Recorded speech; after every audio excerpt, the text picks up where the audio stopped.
think I'm on. Can you guys hear me? Okay. Hi, everybody. Really great to be with you all this afternoon. I'm going to spend the next 20-ish minutes talking to you about the Specsavers in-house agency. We're one of the UK's most mature in-house agencies. We've been going since about the 80s, and sharing a bit about that journey that we've been on to get to where we are today. Before I get going, just a bit of audience participation. I know it's cringy, but I'm up here, so why not get you all involved, right? Anybody here work with or in an in-house agency? Hey, kind of. I want to hear all about that. Really great. So hopefully we can have a chat and some of this will resonate. It might not, but it'd be great to know. The In-House Agency Leaders Club did a benchmarking survey this year, and they came up with 4 different types of in-house agencies. Those are production studio, creative agency, and lead agency. And Specsavers in-house very firmly sits in the lead agency category. We devise brand campaigns, campaign planning, originating and developing the big ideas that you see out there in the wild. And that's all produced and created in-house. So we're called the creative department. That's what we were called 4 years ago, actually, when I joined. And that's where Should Have was born. And Should Have actually first hit our screens about 20 years ago. And since then, there have been about 50 TV ads made in Specsavers in-house against this one idea. So our work has made the public fall in love with Specsavers, and off of that we've got actually the public writing some of our work for us sometimes. When Dominic Cummings took a trip to Barnard Castle, many of you did a very good job writing should-haves for us. And I don't have a holding slide here because I couldn't really work out how to do that, but I'm going to play an ad for you that's probably one of the first iconic ads that we made back in 2008. It was the first time we'd used top-tier talent and really high production values to get an ad up there with some of the best ads that you see on telly. So here's this one.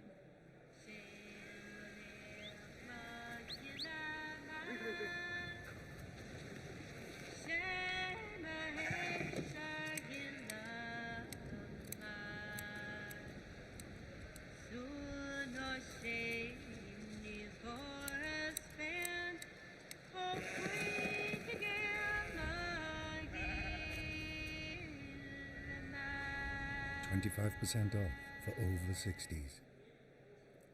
So the team that made this ad, I love that I'm seeing people smiling because it makes me smile, and I've watched it about 12 times just doing this presentation.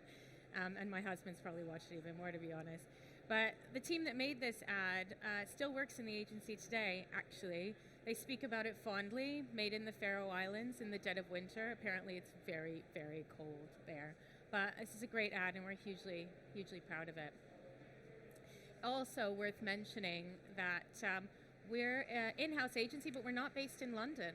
We're in Guernsey. If you don't know where Guernsey is, that's a small island closer to France than to the UK, because that's where our HQ is, and that's why we need to be close to the business. And it gives us a really fascinating agency culture that has to come out really in our work. Back in 2019, we were a team that grew organically, sort of as the creative department grew. But we had our sights on becoming a fully integrated global agency, and really looking at how we can produce our work at scale. So enter center stage. The agency, if you haven't guessed it, I'm taking you through a tour of the different names that we're calling ourselves. We're going to end out with a big bang. Be prepared. We set out to evolve that creative department into a full-service integrated agency. So we called ourselves the agency to reflect the multifaceted skill sets that we have in the department. We weren't only a concept team, and we restructured ourselves into that agency so that we could flex different muscles and different needs of our teams and regions that we work with today. So our ambition was really clear. We wanted to make great work, and we wanted to make a great place to work. And that ambition is the guiding light that drives the agency towards our collective purpose of better hair care, and eye care for everyone. With these things in mind, we set out to involve our creative department. And everybody knows that you've got to build strong foundations to have a good house and a good home for everybody. We started by looking at our department structure, roles and responsibilities, our workflows, our ways of working, systems. I'm going to be talking about that a bit. I'm going to try and do some jazz hands. This is what I do every day, and I'm really sorry. It might sound dry to me. It's really bloody exciting because I love it. So I'm going to start with our agency departments. I made this slide myself. I know it looks like a bunch of blobs on the screen. It's not very well organized, but maybe it's a bit like an organized chaos. We've got clear department structures. They're all over each other really intentionally because we make sure that we work together. We're not working in silos. Everybody's communicating in the best possible way. We've got the strategy department that takes our client briefs and works with our clients on occasion to come up with those client briefs and turns that into the brilliant creative brief to get our concept teams going and thinking of those brilliant ideas that make it out into your screens and into your homes. We've got the client partners. That's a new team that we introduced sort of just around 3.5 years ago to really be that window for our stakeholders into our agency, and also our window into the marketing team, helping build those relationships, understanding what we want to achieve, and understanding how our clients can get the best out of us.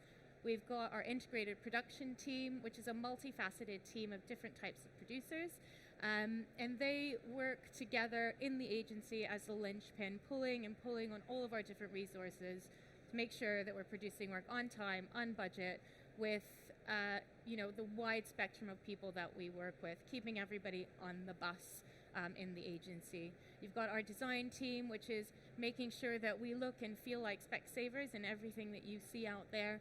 We've got our studio, the real engine room of the agency, pushing out all of the ads. You see there are thousands of pieces of work that go out from that team, and our web dev department working on our website and getting all the stuff up there. So those are our agency departments, and I'm sure I wanted to say something else really important, so I'm just going to flick through. We define our departments, and out of these we've also created communities. So we do specialize in different areas. We pulled CRM in-house about maybe 1.5 years ago, and we brought in those specialisms into every single team. So you've got communities of people that will centralize around something like CRM or something like our business categories to make sure that they understand that red thread that goes through all of our work. Making sure that the campaigns that we're building connect to everything else and connect to the work that's being planned in the future. So on to our workflows. We were doing a lot of work. We create a lot of work. We started off, our first workflow there, create. We called that create because we're thinking about new work. We might be developing new creative ideas, strategy, design, might be thinking of a new global asset shoot that we need to do. And we've got a really clear team of leaders that work to make sure that their departments and their areas of focus are covered off. So we've got, the client partner, the creative and design director, strategist, creative specialist producer, and the client. Those 5 people are responsible for their areas of the business. They're responsible to be in that moment and making decisions together, so they all move as one. Really important for that type of work. It's really all about communication, collaboration, and debate. And then you've got all the way at the other end, you've got deliver, which is what it says on the tin, master adaptation and delivery. We've got a really streamlined team working on that, studio manager, production artist, or director specialist, and the client. The client puts in a request, we action it, they approve it, it gets sent out. Really, really, really simple, does what it says on the tin.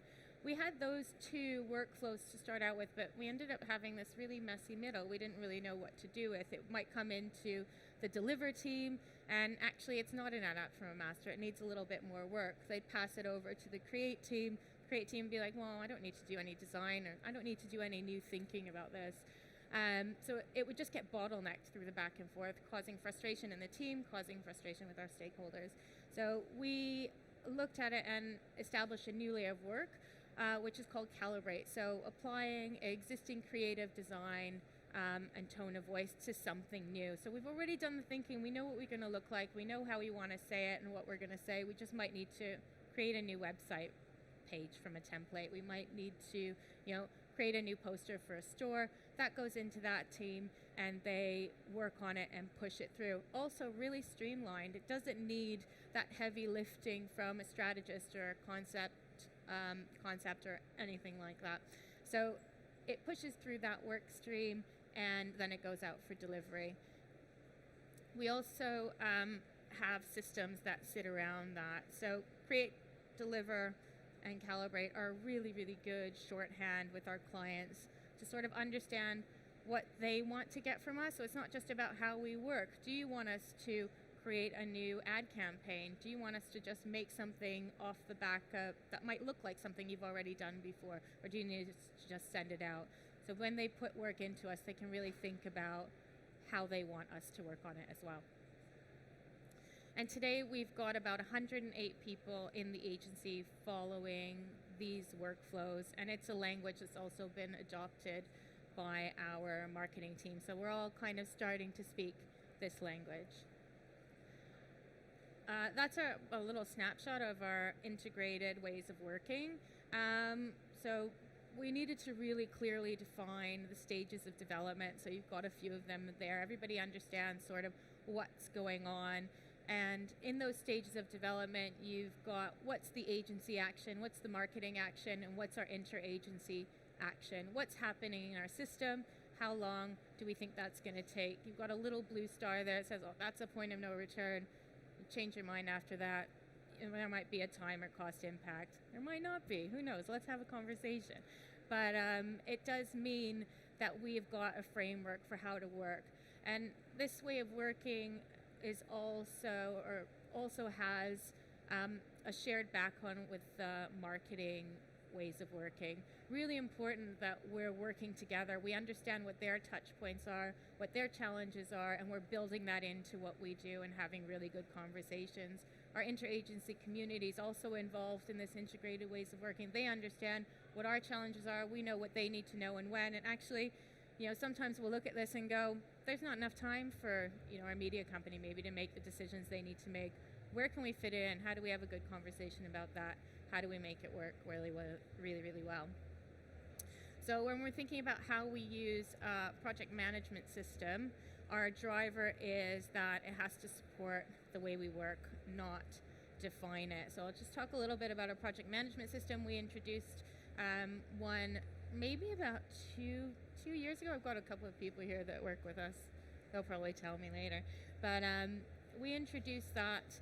And when we introduced it, actually, create, calibrate, and deliver were all put in, and the client would put in a request, and we would go ahead and work on it. And what we found was, for the work that was calibrate and deliver, that was absolutely brilliant. We got the information we needed.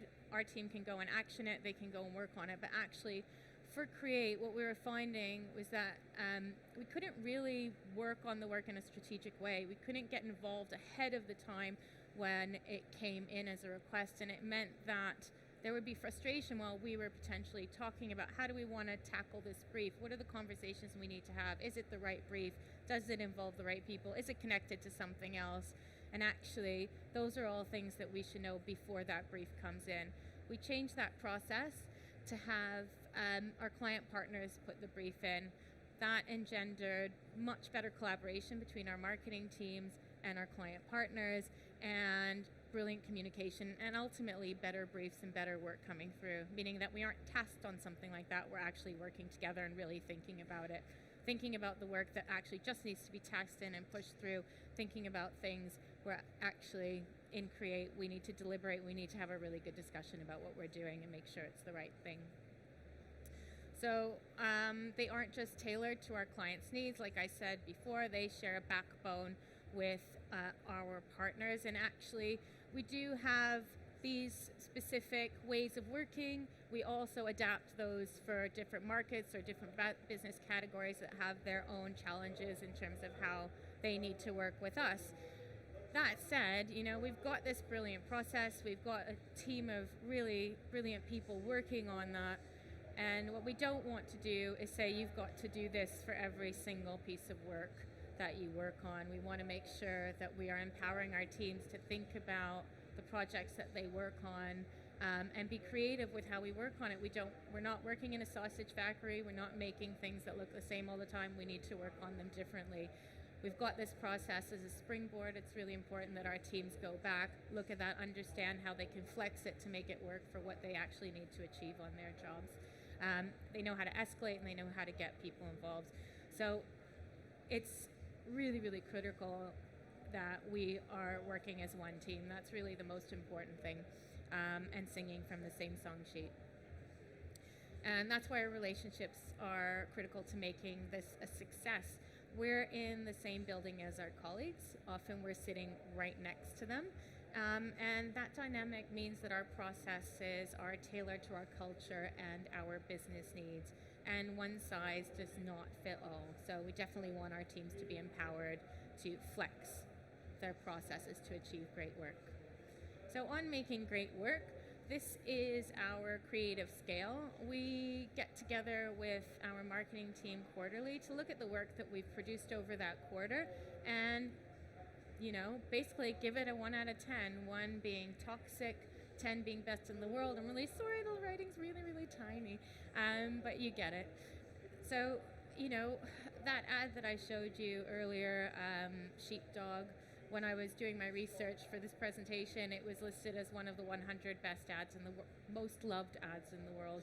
So we know we've been in those 9s and 10s before. We know we can achieve that with the team that we have. So we look at that work, we discuss the work that we've created in that last quarter purely based on creativity. It's not a wash-up. It's not, who did what could we have done better during the process, this production, that production. It's solely, where do we think we are on that creative scale? Do we think that's where we want to be and have a good discussion? I think that means that we're setting our sights with our entire community, that one team, marketing, clients, and the agency, and really going, this is where we want to be. How do we get there? And achieving that together. And before I move on to what the future holds, I want to share some of our favorite work that we created over the last couple of years. It is 20 years of Should've. The Should've 2.0, as we called it, launched just after COVID. It was the biggest integrated campaign for Should've that we'd probably ever done. I'm just going to show this ad today. Hopefully some of you guys saw it in the wild. I'll go on to the next one where we communicated a message to people who can't always get to us, and that's for our domiciliary vans. So we put domiciliary business on the map front and center and increased awareness. Every time this ad plays out, our engagement goes through the roof. Even my mother-in-law actually quotes it to me, which I love. Oh, I could never go to Specsavers. No, I don't go to Specsavers. Not anymore.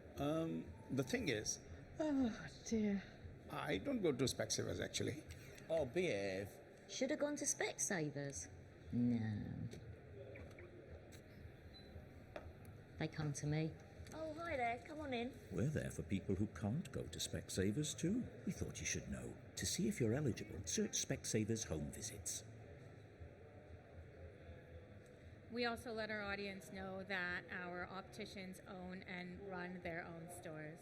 How long's it been then? We met about 8 years back. What? Yeah, serious relationship. He has this way of looking into my eyes.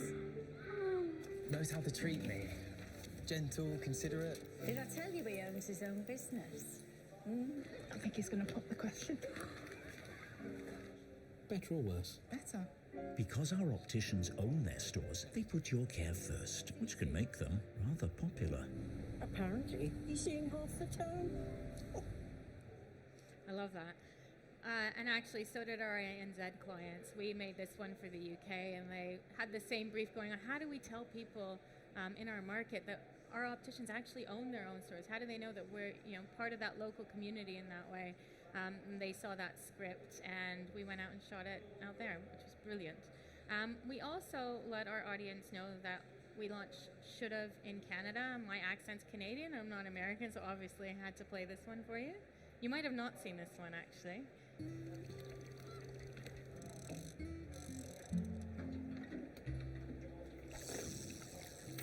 Dad, have you seen the boat keys?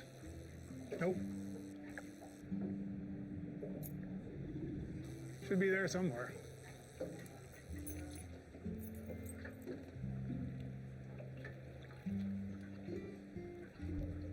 I could stay out here forever.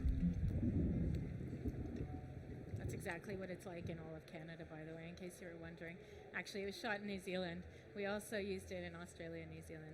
Really lovely work. I did have another ad, but I couldn't get it to play, so I'm going to show you this lovely outdoor. I don't know if any of you've seen The Joy of Ordinary Sounds that came out this week. It's gotten loads of love, which is brilliant. We've brought the joy of ordinary sounds to a billboard near you. I think you can see it's working great. We really love it. It's not just us that loves it. We're also getting brilliant recognition from the community, the advertising community. And I think being based in Guernsey, it's really great to know that our peers in the advertising industry are also looking at our work and going, well done, great job. We got Out of the Day and Campaign and the Drum magazine. We got 5 stars in David reviews. Brilliant. By the way, my husband said, don't say brilliant, it sounds like you're bragging about it, but it's really good work. I'm just proud of the team. Creative review, best of the week in Lurzer's Archive. I don't know if any of you know what Lurzer's Archive is, but that was something when I was in ad school and a kid. I used to dream about getting stuff in there. That's the second ad. We've managed to get recognized by them since in the last couple of years, so absolutely brilliant in the team. So these are just a few of the accomplishments that we're really chuffed with the agency in terms of what we've achieved. And we've all achieved that all towards changing lives through better sight and hearing. So we're all driven by that one purpose. That's why we get up in the morning. That's what drives us as a business and in the agency. It's not actually all those accolades that you're seeing over there. Actually, when we were presenting this and the team went through it, they kind of just flicked through that slide like it was like, oh, hold up, let's just enjoy this for a moment. But we're also focusing on the future, and this is what we're focusing on going forwards. We're really looking at leading the creative agenda.